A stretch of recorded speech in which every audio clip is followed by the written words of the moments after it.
Welcome back to Grassroots Media, and welcome back to this week's edition of the Greeneville Federal Bank Eddie Spradlen Show, where we cover everything inside of Burley Stadium with the Greeneville Greene Devils. As always, I'm joined here with head coach Eddie Spradlen. Coach, how are we doing this afternoon? I'm doing good, man. Thanks for having me. Absolutely. Still able to do them outside in November. Still waiting for it to get a little cool in the evenings. Gets a little cool on Friday night, though. It was cold this past Friday night, but you were able to carry out another win in the playoffs with a 42-0 win over Gibbs. Take me through that. A little bit of a slow start in the first quarter, got things going in the second quarter, and then extended that lead into the second half to allow it to be running clock. Take me through that night. You know, obviously a big-time a challenging Gibbs on, a 9-2 team coming in here who played against some really good competition.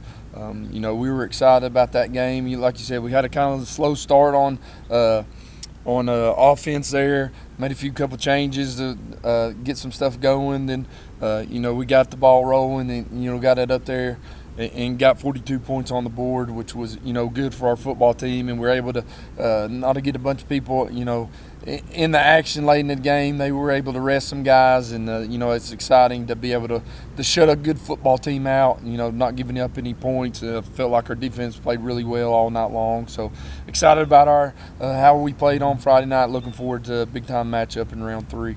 We've talked about Carson Quillen so much on this show, and I think we have to again, because he had a quintet of 5 touchdowns against Gibbs, 4 on the ground, 1 through the air, 209 rushing yards, 45 receiving yards, and had an interception on defense.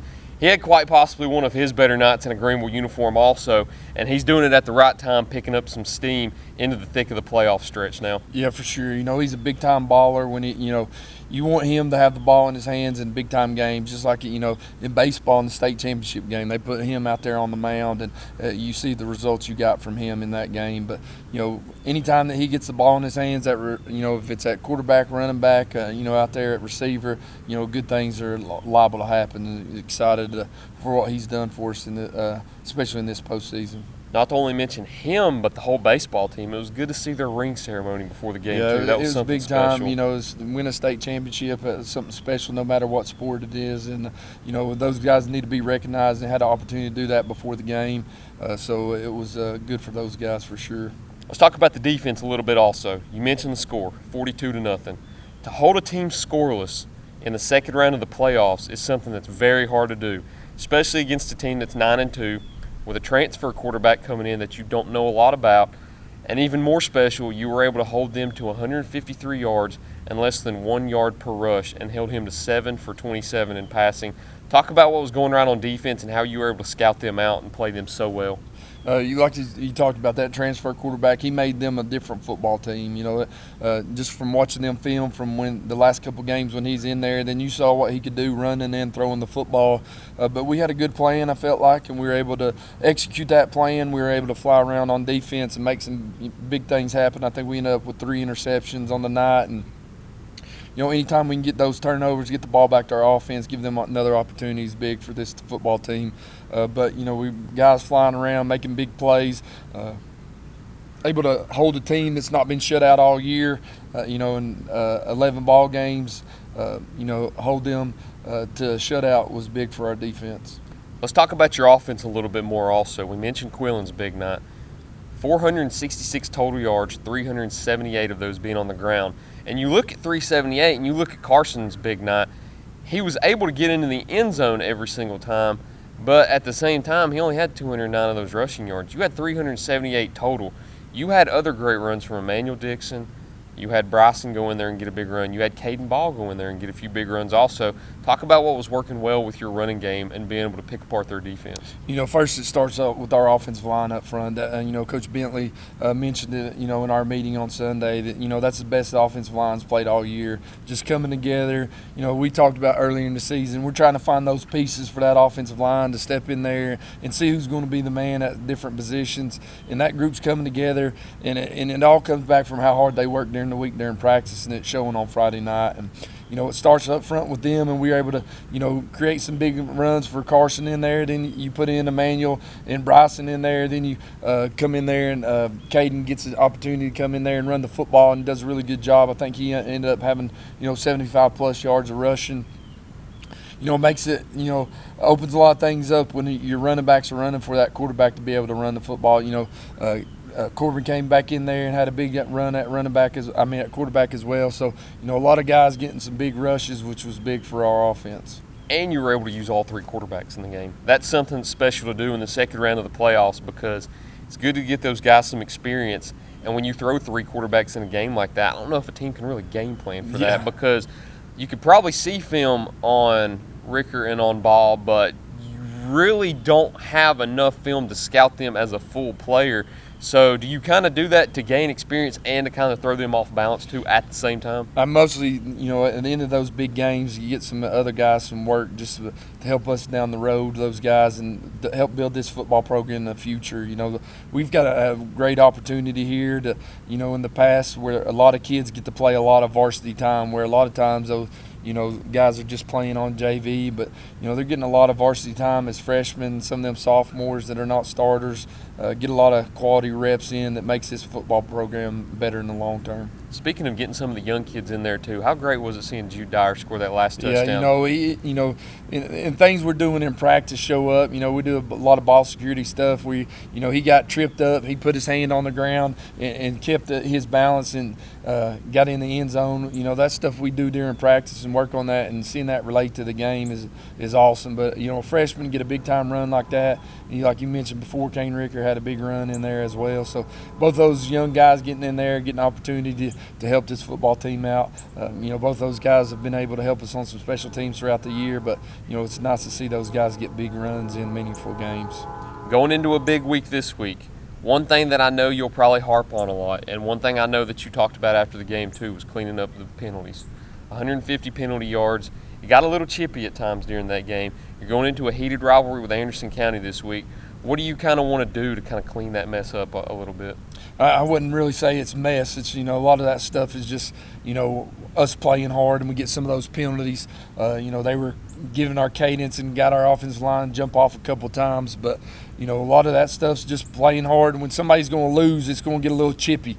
They were doing a lot of dirty stuff during the game, and, we kind of got – both of us got penalized in those stuff. You get a couple of late hits. A lot of those things can stem back to, just playing hard and, get a hit on the out of bounds. One referee standing right there and don't call nothing. Then you got the white hat in the back calling something. So, some of those penalties, wasn't I guess it's on us, but, it's not on us. But we'll live with those things. We talk about those things during our meeting on Monday. You can't have things like that happen in big-time rounds, no matter what happens during the game. So, just continue to play hard.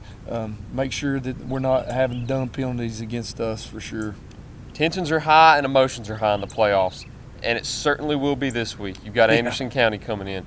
It's the rematch. It's the playoff rivalry that everybody loves, and a team that around here, everybody, I guess, kind of loves to hate. We'll talk about that a little bit in the second half also. We need to get a break in there first, and we got some special news about that game also. We'll cover that in the second half here in just a minute on Grassroots Media. At Corner Pond, the friendly and knowledgeable staff has the experience necessary to help you out regardless the need.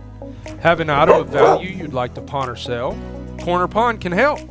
They pawn numerous items of value, including firearms, tools, ammunition, silver, coins, and much more. When you walk through their doors, you'll find well-stocked shelves full of electronics, gaming systems, fishing and hunting equipment, car audio and accessories. And don't forget about the room full of guitars and basses and amplifiers, or their outside lawn and garden equipment. Corner Pond is a case knife dealer and carries numerous used knives as well. Stop by and let the friendly staff at Corner Pond help you today at 432 East Bernard Avenue, Greeneville, Tennessee. Tommy's Plumbing has provided professional plumbing services to the residents of Greeneville, Tennessee for over 30 years. Our experience and reputation have helped us grow our business to add locations in Jonesboro, Tennessee. Tommy's Plumbing is local and family owned, and we offer a full line of plumbing services, such as kitchen faucet, shower faucets, commodes, and bathroom faucets, as well as drain cleaning. We also provide outside plumbing work, such as septic and sewer drain cleanouts, as well as repair and replace. Tommy's Plumbing pretty much does it all. Tommy's Plumbing is licensed, bonded, and insured. Our quality workmanship and passion to provide our clients with expert service is second to none. We guarantee we have the best warranty around. For all your plumbing needs, give Tommy's a call at 638-3662. Welcome back to Grassroots Media, and welcome back to this week's edition of the Greeneville Federal Bank Eddie Spradlen Show, where we cover everything here at Burley Stadium with the Greeneville Greene Devil football team. As always, I'm sitting here with head coach Eddie Spradlen. So you got the big one this week. We said the big one earlier this year when we talked about Elizabethton. But as you go through the season and you get into the playoffs, I guess each one kind of becomes the big one. This one I guess you can call the rematch with Anderson County. It's a heated playoff rivalry. You guys have played 5 times over the last 6 years. This will be 6 out of the last 7. You're 4-1 against them with the exception of last year's loss. This year, it's the rematch where you guys have the opportunity to return the favor to them. What is your mindset going into Friday night, and how excited are you for this year's matchup? Oh, the football team's super excited. You know, opportunity to play a football team like that here at Burley Stadium. It's going to be a big-time environment for high school football, especially here in East Tennessee. So, super excited about that. You know, it's going to be a big-time challenge. They're a really good football team. You know, their record, I think right now is 8-4, but 2 of those losses were when their best player didn't play. So, you know, that's don't look at their record and think that, you know, it's going to be an easy match. You know, I saw everybody's going to predict them to win. So any media outlet probably is going to say Anderson County is going to win. So it's going to be a big-time challenge for us, but a challenge we're excited about. They started out the year 0-3. Since then, they've been on a hot streak. They've won 8 of their last 9. You're kind of familiar with what they run on offense and defense. Like I said, you've played them. This is your 6th time playing them in the last 7 years in the playoffs alone. What do you expect out of their offense and defense on Friday night when you clash on the turf? You know, it's going to be a big-time physical matchup. You know, they run their program pretty similar how we run ours. You know, you're not successful because of you just got tremendous athletes everywhere on the field. You know, the same thing for us. You know, both teams are going to have really good athletes, obviously, but we've been successful. They've been successful because of how hard they work and how hard they play and how physical. So, you know, it's a matchup of 2 really good football teams that are kind of built very similar. You know, very, very similar physical offensive, defensive lines. And you know, it's going to start up front for both sides of the football for each team. So, one team's going to have to win that line of scrimmage, and the team that can do that is going to have a good chance to come out on Friday night on top. I thought it was funny to see some of your players' reactions when they found out they were playing Anderson County. You could tell that's the team they wanted to play, whether it was Anderson County or Elizabethton. It was going to be a big matchup either way. But do you think the boys in the locker room wanted to play Anderson County more, knowing what was at stake with the way things ended last year? You know, they're super excited just to have this opportunity to be playing in this round. But you don't want to really, you know, you play a Elizabethton team in a dang dogfight the first time. So, you know that we're excited about getting that win and, you know, looking to do against somebody else, you know, a team that, you know, put us out last year when we felt like we had a really good football team. You know, I think we're coming in this thing pretty dang healthy. You know, last year we went in there banged up. So excited for the opportunity on Friday night. I know health is always a main issue, like you just mentioned right there. How's your health going to be going into Friday night's matchup too? You know, I think we're about as healthy as we can be. You know, we got a few guys that are banged up and are going to be questionable, but, you know, I think for the most part, you know, we're in a pretty good situation health-wise. As exciting of a matchup as it is against Anderson County, as I mentioned, we've got some special news too. Grassroots Media will actually be broadcasting that game on Friday night. That's big time. Which is special too, because not a lot of times in the playoffs you get to see games on a stream because you have to pay the TSSAA standard fee, which we were able to do. So you can go to the YouTube channel starting at around 6:45, 7 o'clock when kickoff time will be set, and you can join us whether you're not able to make it out here to Burley Stadium or not. You can still tune into the game. Anybody from Anderson County should be able to watch. If you're not able to make it out and you're still in the area in Greene County, you can tune in and watch. But as always, end of every interview too, you got 3 keys to success that you need to carry out each week. What are they this week when you go against the Mavericks? You know, you can't be overexcited too early. We got to come out here and we got to be ready to go when it's kickoff time. Get our juices going and everything, but we got to be ready to go from the first snap. One big key in this game, you can't start slow. Mm-hmm. You got to come out here and play hard. That don't mean that don't mean you got to score every time. I don't want it to mean like that, but you got to make sure we're not doing anything to put us behind the chains, or we got to be able to move the football to start off and play good defense, keep them out of the end zone. We're still to the point we're not giving up a touchdown in the first quarter. We got to try to do that on Friday night. So that's one big key. And like we talked about, a second big key is we got to be able to win the line of scrimmage on both sides of the football. It's going to be a dang battle back and forth for these two football teams up front. So we got to try to win that line of scrimmage on both sides of the ball. And a big key, they got a really special quarterback who's got a strong arm. One of the big reasons they were able to win that second-round game against Elizabethton, they were able to complete 3 big-time pass plays, 2 of them for touchdowns, because the quarterback was able to scramble around and make something happen. That's one thing that he does really well. He scrambles around, he's got a big-time arm, and gets it to open guys. So we got to make sure we're staying in coverage, and we got to make sure that we're containing him and not letting him get outside that pocket with our D-line. So that's one of the big keys, probably one of the most important for this game. One of the things I forgot to mention, too, is they are the defending state champions, too. How clutch and how exciting would that be here in Greeneville if you were able to knock out the defending state champions? Yeah, they're on top until somebody knocks them off. So, it's a big opportunity for our football team. It's something that our guys are excited about. Just kind of come out, and when the lights, fire on Friday night at 7 o'clock, we can't worry about who's state champs or not. We just got to be able to get out there and get after them.